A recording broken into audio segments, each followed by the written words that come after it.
Hi guys, welcome back. Well, this is the back of the bookshelf and I did it as a Donkey Kong wall and everything. We're going to be designing the little archway that goes around the entrance to the other side.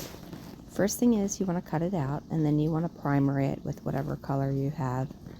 And then you want to go ahead and paint it with a very nice base.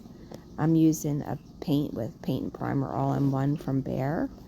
And I'm just going over it, and I'm just going to go back and forth with it and everything, and then I'm going to texturize it using the toilet paper method. If you haven't seen the toilet paper method, go back and look at some of my other videos. And once you have it all done like that, then you want to go ahead and start adding the texture. While the paint is wet, you want to take some cheap toilet paper, any kind that is like really thin will work. The thicker stuff doesn't seem to work quite as nicely because you can't manipulate it as much. So I like the thinner stuff. So I'm just taking some of this, and you can do a lot or a little. It's completely up to you.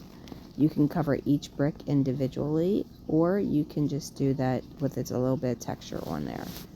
And then you just want to keep applying that using the wet paint on the paintbrush and using your toilet paper. Once you've done that, then you do all the way around and you will have a nice textured door. Alright, that was a simple tutorial. Hopefully that helps, and hope you have a wonderful, wonderful day. Have a blessed one. Thanks a lot. Don't forget to like and subscribe.